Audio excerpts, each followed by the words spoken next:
Hello everybody, Slimes and Robin here once again. Hello there. And welcome back to Stone Mirrors. This is episode 5. Last time we just did a bunch of housekeeping stuff and several of our livestock starved to death, so... And we went on a kitten cull. We culled some kittens and we kept the puppies, Alas. because, as everyone knows, puppies are better than kittens. Yes, well, or more useful. If they were panthers, that might be different. You know, you can have train panthers to kill enemies, but they're only small. Yeah. And yeah. So unless you attach them to the end of a stick or something and beat someone with them. Yes, and that would still probably not be that great for the kitten, if we're honest. So anyway, yeah. So some of our livestock died and is in the refuse stockpile here, as we can see. There's a dead yak. There's our dead ewe and ram. There is another dead yak. So, although they starve to death, they will not go to waste. They'll make a dwarf fat. I mean, these are rotting, so some of it's going to waste, obviously, but... not all of it's going to waste. Not all of it's going to waste. We can probably make stuff out of their skeletons, so yay! So, yeah, so that's all lovely and happy. And... what we were doing last time was digging out this here level, so let's let them finish doing that, and then we can put a forge and whatever in here. Just briefly, because the ideal, I guess, or I don't know about ideal, it depends on the situation. If you have a map that has a load of coal, then you can use coal and coke to fuel your forges, and that's fine because you have lots of supplies. If you don't, then if you want to use ordinary forging, then you have to make charcoal, which requires a lot of trees, and if you don't have a lot of trees, then eventually you run out of trees, and wood's useful for other things than just burning. So ideally, I think you want to go for the magma forges, but you have to go all the way down to the magma for that, and we aren't there yet. So we're just going to sort of quickly show how to make a regular forge, if I can remember. And then, once we get down to the magma, we'll do some magma forges as well. Okay. And since they've stopped digging this layer out, I'm going to designate some more digging for them to do as well. And I think we're at the stage where we're going to need some accommodation. We don't need it now, but we will need it soon. As opposed to just beds lying around. Yes, so we're going to want to have just a bigger dormitory and also some individual rooms for people. And when we get onto the subject of nobles, which we'll come to later on, nobles want quarters for themselves. That's one of the things they're picky about. God. So we'll need to make some rooms for them, and the manager's going to need an office when we have a manager, which we'll also come to. So offices? Oh my word. Yep. So is this a corporation or a... Well, it's you need to do some work. I mean, you just put a table in the bedroom and go, look, there's your office. And for managers, really working from home. Managers are usually fine with that, but nobles are more picky. Yeah. And are bastards, and they want, no, I want a large office, and I want it to be lavish and luxurious. What do you need nobles for, then? Well, you have nobles who are sort of ruling, and if you get enough wealth and your fortress is sufficiently awesome, then you can persuade the king to move the seat of government to your fortress. So it's a long-term thing, nobles. So you can get the king to move in eventually. Will nobles still work? They'll do their designated jobs, but they'll also throw fits occasionally because they're special little snowflakes.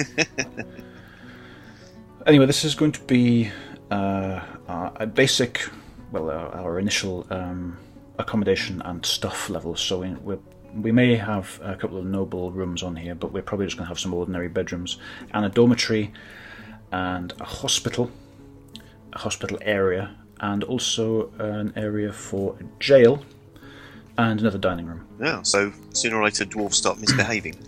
They may have done so already, but there aren't that many of them, so we might be okay. Do you get dwarf police then as well? Yes, or rather you designate a sheriff. Ah, right. And optionally a hammer dwarf. Hammer dwarf? Yes, the sheriff is the one who arrests people. The hammer dwarf is the one who metes out justice to them. You mean with a hammer? Over the head with hammer. He hits them. so you don't necessarily have to lock them up because the hammer dwarf can just show up and beat them up. But obviously, don't do it again. If someone's, you have to be a bit careful. You don't want your hammer dwarf to be too good at his job because you don't want him to beat someone to death just for stealing a loaf of bread. Designations. That's what I was doing. I was designating this living area. So, how shall I do this? A couple of corridors and some spokes. How about that? So if we just dig this out that way and that way as well, and then shall I do I'll do a cross thing. Why not? Yeah. Do a cross thing. I'll do a cross thing. Right. So there. So you've got some corridors there. Yep. We have. Yeah, the peasants at one end, and. Well, we can sort of designate large-ish room areas off them, and the other thing about the way I'm doing this is that they're not currently connected up. The big rooms are not actually connected to anything, so we don't have to dig them all out at the same time. We can just designate them and leave them unconnected. Stage. Exactly. Yeah. Exactly. That is a good word. I wish I had thought to say it. So yeah, so we'll just plan it out. And can they get through the diagonal edge there? No. Okay. Well. They could get through a diagonal edge, but this is a wall. Okay. This here is a wall. Okay. Yeah. If that was a floor, then yes, they can get through a gap between a diagonal gap between two stones. Okay. But that's a wall, so we're fine. Okay. Yes. So we're kind of going to go. Well, let's have this as a dining room and that as. So let's actually just say, look, we want the dining room and a dormitory. Those can be they. And over this side, so we'll have relatively centrally, we'll have a chunk for the hospital there. And what we'll do here is a couple of sets of bedrooms. Okay. That was the phrase. Posh bedrooms or barracks for you? They're going to be small bedrooms. Because I like this square thing, because you just hold down shift and you go and then you've got a square. Yeah. So everything is multiples of this square as far as I'm concerned. Yeah. That's easy. And then you just break it up. So you turn on your remove designation thing and you say, well, we're going to want to put some walls in. Right. Oops, Yeah. like that. So then you've got like two sets of rooms and a corridor down the middle. Yeah. Cunning. Like that and like that. So this could be the posh quarters. Yeah. And then you need to put walls across as well. Yeah. So now we have 6 rooms on each side of the corridor, and each of the blocks has 6 rooms in it. And yes, those. You know what I'm talking about. Yeah. Anyway, so and then we need to put the doors back in, like that. So those are doorways into the rooms, and I'll mirror them like that. All looking neat. And then I'll join these back up after I deleted them earlier with the walls. So there. So now we've got 12 individual rooms at that side. Yep. And we'll dig out the dining room and dormitory. And I don't know, should we have a separate room for storing food and stuff, or should we just store it in the dining room? Let's have a separate room. We can put it up here, I suppose. I'm kind of doing these cross things and then not using the north-south space at all. So let's just so that can be a food stockpile room with 2 doors. Why not? There. And let's have 2 doors into the dining room as well. So that's probably quite enough for them to be digging out at the moment, given there are only 3 of them. Yeah, keep them busy for a little bit. So there's one's shown up already to do that, so that's good. And up here, we're going to want to do some stuff, because this is where we're going to put our not magma forging, and at least briefly to demonstrate how it might be done. Yeah. So, we need to build things. And we need to build, I think, furnaces. Yes, we need a wood furnace. That's what we need. Because we need to burn some wood in order to. Actually, put it right by the stairs. In order to turn it into charcoal. So let's get one of them. And we'll also need a workshop. Metalsmith's Forge. There we are. F. So, and we'll put the forge here, just over on the side. And you need an anvil for a forge, and we have one anvil. So there we are. We'll make that out of dacite as well. While we're on, why don't we cut some more trees down? Those trees getting all in the way. Because they're all trees everywhere. Designate chop down trees. Let us just go chop down lots of trees. And we've got a largish wood stockpile, which is fairly full, but that's going to change as more people do things. Where are they going? Oh, they're probably going to collect stuff, like corpses or whatever. He's chopping a tree down. There's a guy wandering around with a wheelbarrow. I'm not sure what he's up to, but no, whatever. Anyway, to try and avoid making the same mistake as last time too early, I'm checking our drink stocks, and they're going down again because obviously we had 90 of them, and we kind of worked out last time that they make 10 at a time, and we had 9 orders. And yes, there are no more orders. Let's add some more of those, and we will also soon be adding a manager. I'm not sure if you want to do it yet, but we'll soon be adding a manager which will prevent the necessity to go to where a workshop is in order to add some orders to its chain. Right. And if you have more than one workshop, then the manager will spread orders across them. So you're saying the manager is actually useful? In the Dwarf Fortress, the manager actually is useful, yes. And in stark contrast to many managers in our world. Yeah. So, I remember saying that the king could move in at some point, so that means it's, what is it, a feudal society then? Yes, it is a feudal society. So there's no governmental politics you can change, you're stuck with a king. Pretty much. Alright. The dwarves will vote for a mayor, so so the mayor will periodically change, which is slightly irritating because if you want to keep the nobles happy, so if you've allocated him some quarters and then somebody else gets voted the mayor, and suddenly the mayor is miserable because he's sleeping in the dormitory. Yeah. Whereas the previous mayor is still in the mayor's quarters. So you can't designate mayor's quarters and then they get turfed out. No, you have to go and manually turf them out and allocate it to the new mayor. Oh, irksome. So anyway, we've got a wood furnace here. These have been built, which was gratifyingly fast. So we want to make some charcoal.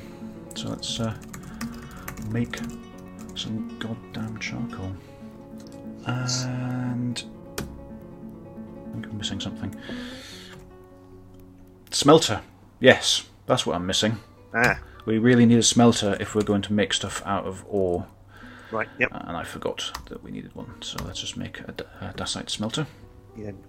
Oh, you have to specify what it's going to smelt. Once it's been made, what it's yes. made of. Duh. Yes, yeah. Once it's been made, we'll specify what it's going to smelt, but we do that at the time. Has he done that already? Oh no, he's that was the migrants. That was the architect designing it, so now it's going to be built. So we've got some migrants. Let's resume, see how many migrants we have. They're coming in off the bottom left there. Yep.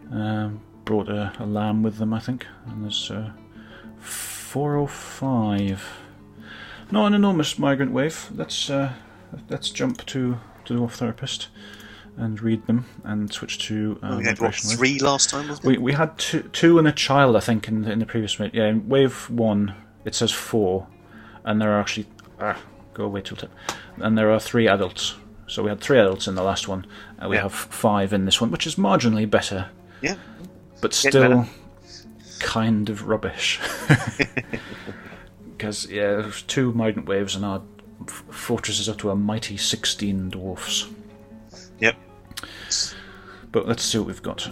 We've got someone who is doing stone detailing and masonry, which is fine.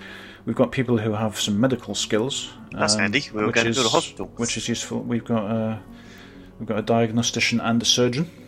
Excellent. And so that is quite useful. Yeah.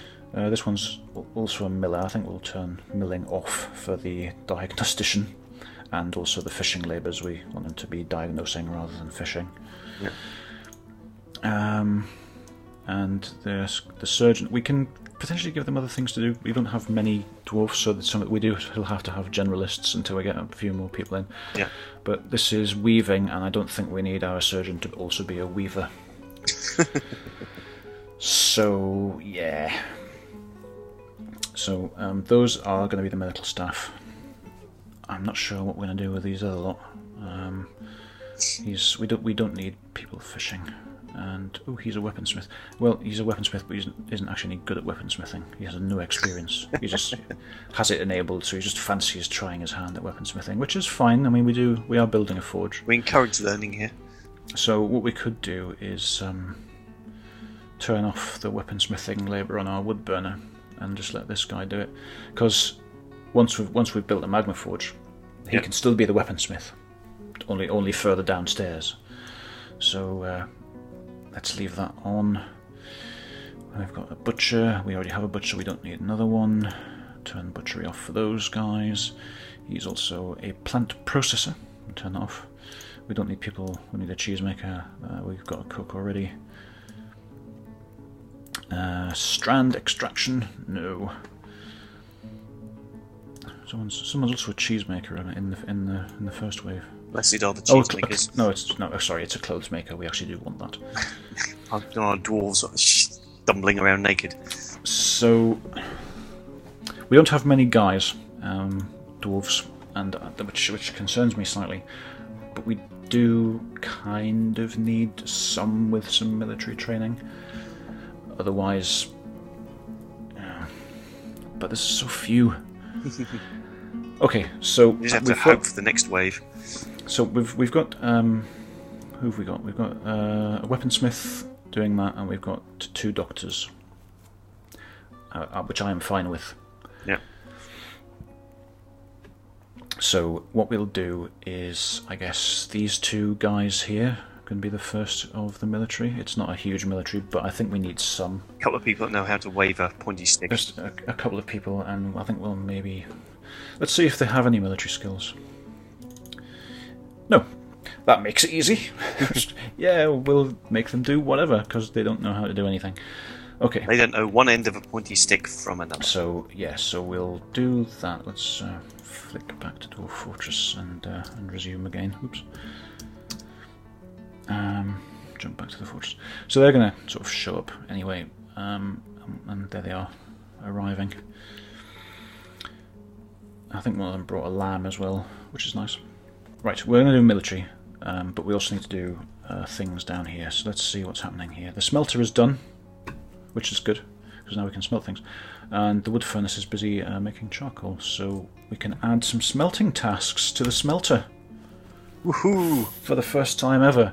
So all you need to do, obviously, if you want to make stuff, is to smelt your ore. And these, the ones in red, are ones we don't have any ore for. So we can get our smelt on. So we can get our smelt on. So we can smelt some gold. So let's smelt some gold and make a couple of gold statues. How about that? Okay, yep. So we'll... yeah, and when we've... The other thing, which I'm not going to do here because I really want to concentrate on forging at the magma level, but if you do want to forge just nearer the surface with coal and whatever, you would obviously put stockpiles here for ore, right, and for fuel as well. You'd probably have a coke and charcoal stockpile. Okay. And whatever, but I'm not going to do that. So they're going to go and fetch the ore from wherever it happens to be lying, and bring it here to be smelted. But that's fine. So let's continue to smelt some ore, because it takes more than one ore, more than one bar of metal to build a statue. So they'll be doing that. He's busy burning some charcoal, and if we use, I think it's T to view items. There's 3 charcoal in this building already. Yep. And he's currently burning some larch logs to make some more. Right. So. And the brew drink order is being cancelled because there are no empty food storage items, which means we need more pots. More pots. More pots for booze. So add rock pots.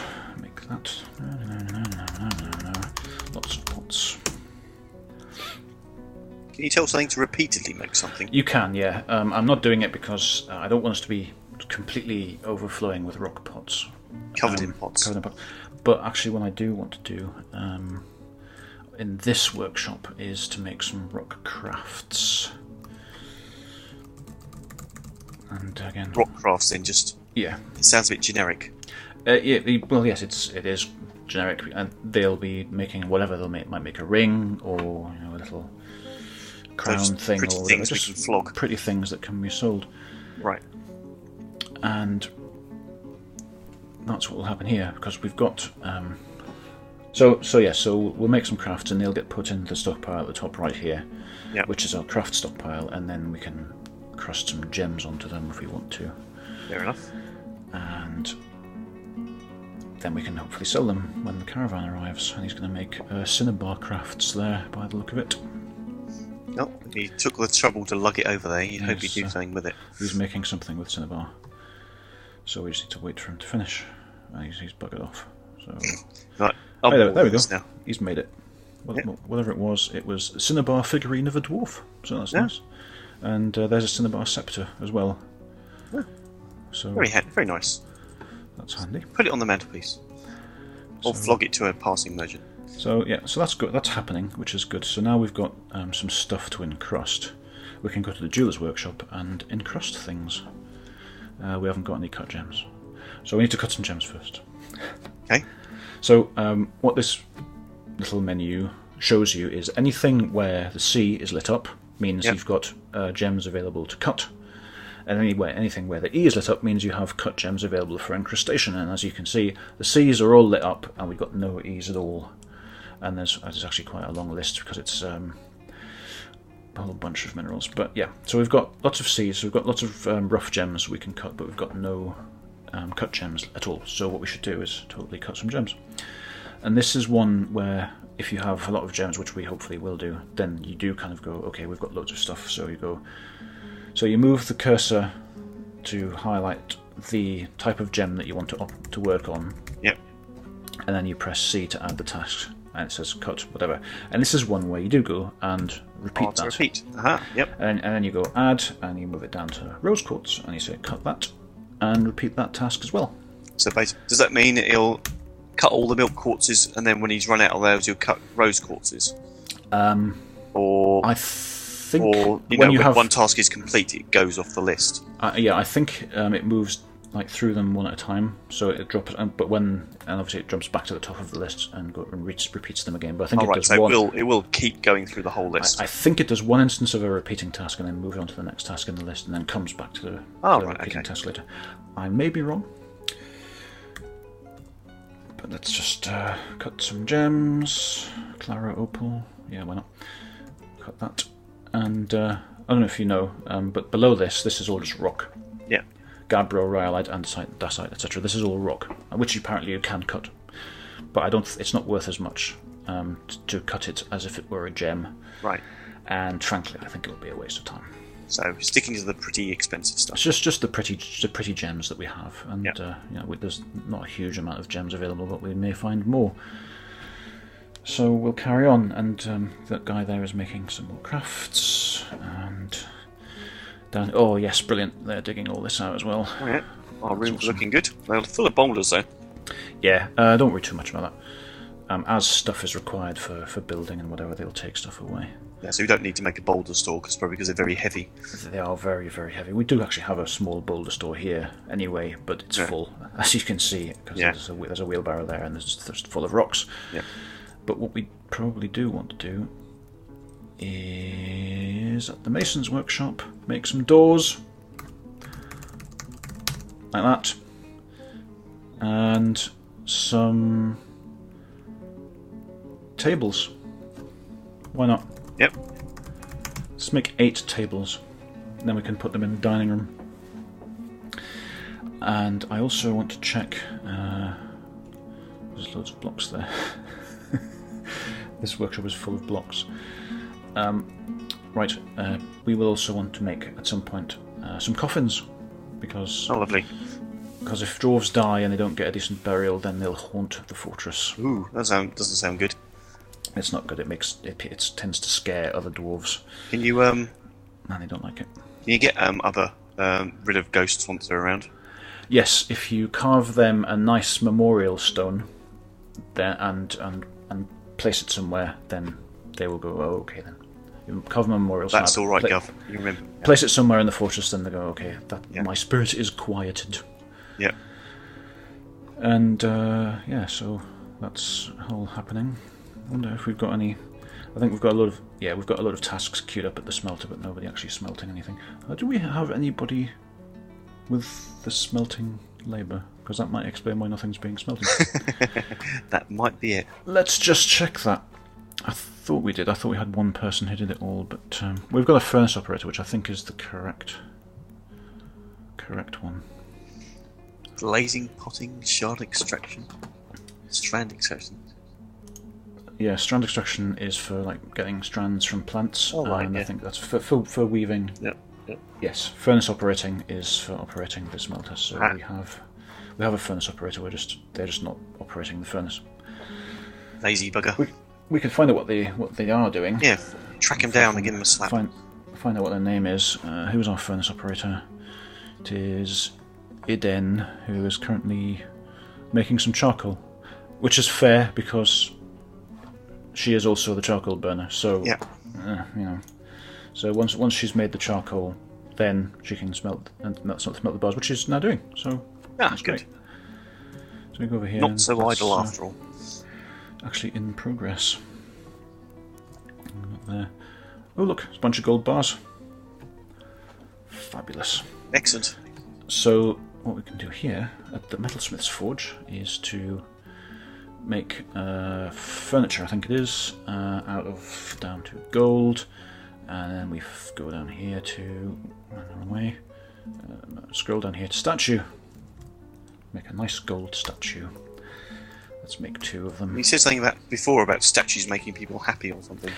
Yes, if you place a statue in a heavily trafficked area, then it'll make dwarves happier as they go past it. Go, ooh, look at that lovely statue, because it's valuable and it's a nice thing to look at. Yeah. So that's why we have these gaps in the middle of the stairwells, so we can build statues there. Yep. So you stick it in a place where they're all going to run past. So they're all going to run up and down the stairs, passing hopefully like half a dozen statues constantly. Yeah. And then that will hopefully be a good idea to put one right next to the food hall as well, then, or something. Yes, because here we've got a dining room. So this stairwell right here, which is right in the middle of the dining room and most of the bedrooms, is an ideal place to have a statue because everybody's going to be walking past. Yeah, so that's probably a good place for the first one. Yeah, and lots of people will be going up and down to the surface as well, so just putting them on the stairwell all the way up to the surface and back down is a good one. And yeah, or at least between there and the crafting level where there'll be a lot of traffic. Yeah. And speaking of the crafting level, look, cut gems. Excellent. Shiny. And we've got a bunch of crafts made here as well now, which is nice. Cinnabar scepter, cinnabar earring, cinnabar figurine of Budam Joyous Angel, which is presumably somebody. I don't know. There's a crown and an earring and a figurine of a dwarf. So that's nice. And over here in our cut gem stockpile, we've got garnets and quartzes and amethysts and clara opals and all kinds of lovely things. So what we'll do now is, in this workshop, we will add some encrustation tasks. And basically the same deal. We've got a choice of things to encrust. And we're going to encrust our finished goods. Okay. So we say encrust finished goods with milk quartz, and repeat that. And then we go down to the rose quartz and do the same thing, and so on and so on. E, G, R, and add encrust goods, repeat, add, and finally clara opals, encrust goods, and repeat. So, we only have one jeweler at the moment, so this will take a little while to do, but that's happening, so that's good. In progress. Down here, if we have a quick look at the forge, nothing's happened yet. We've got a bunch of gold bars though in the smelter, so that's good. So let's check the tasks here. That's got one make charcoal task left. That's still got a lot of gold smelting left to do, so that's fine. I think, if I remember, each piece of ore produces 4 bars. Okay. So I actually, previously when I said we need more than one thing to build a statue, that might not have been strictly correct, because you need more than 1 bar. But we got lots of ore. But I don't think you necessarily need more than 4. But we've got plenty of ore, so let's just get on with it. And he's carrying the charcoal from the wood burning furnace there, and he's taking the gems upstairs to be cut. Well done. And this is all dug out now. So have we got our statue yet then?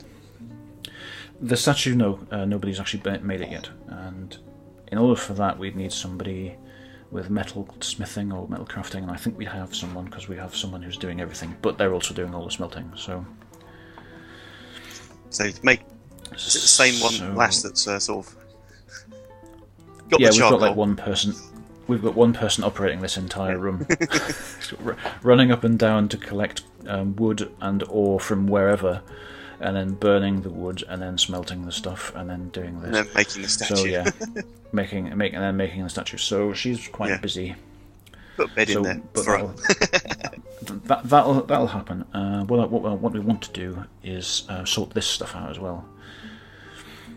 And we've got these rooms, and he's cutting that gem, which is all fine. Let's build some doors. Yep. So what do doors help with then? They're just well, they have a couple of tasks. Firstly, they're doors. You can set it so that pets can't go through them, or you can also set it so that nobody can go through them. And they they prevent people from going through if you don't want them to. They also help to contain room designations. So rather than have to sort of precisely place your designation and grow it out so it fills the space that you want, rather than and doesn't overflow into an adjacent area, you put the doors in and that contains the thing. It doesn't grow beyond the door. Does it, can you specify that only a specific dwarf can go through?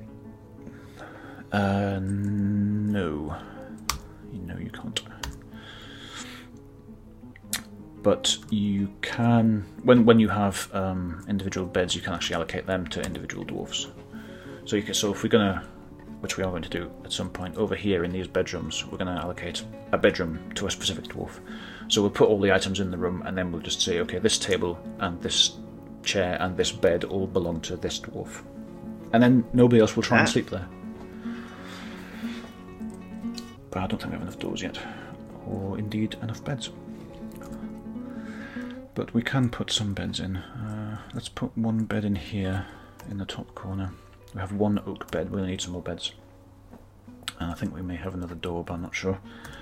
Nope, we don't have any doors left. I built them all, but we do have a table.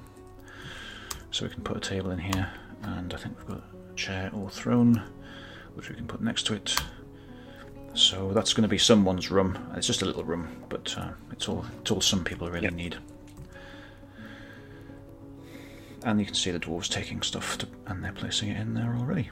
So that's nice. So we need to hit this area. Yeah, the mason's making doors. So what we should probably do is talk about managers, because we've just made a room which can be a manager's office, and we're faffing about running from one workshop to the next, and the reason you have a manager is so that you don't necessarily have to do that. Some workshops are easier to manage. Still, they're like setting repeating tasks you do from the individual workshop. But otherwise, if you have, like, we have multiple masons workshops and we have multiple craft stuff workshops, and if we just want to make a whole load of crafts but don't necessarily care which workshop's making them, then you just use your manager and you tell him to put the order out, and it would be better just to do it, and then rather than me trying to explain and doing it poorly. Fair enough. So we need someone to be a manager. Who shall we choose? Shall we look at our list of dwarves and pick a victim? Who's got the most important sounding name? Well, it's a good question. These two guys aren't doing anything. We were going to draft them. We haven't done that yet. But what I think maybe we'll do is, if we pick one of our doctors to be a manager, because hopefully they won't need to do a lot of doctoring. So what about Lead? Lead Zunturzol. Well, he's born for it, you know. Lead. Ah, yes. Very good point. Easy to remember. Easy to remember, plus I'm going to give him a nickname anyway, but yes. So he's our dwarf for the job. Let's find him in this list.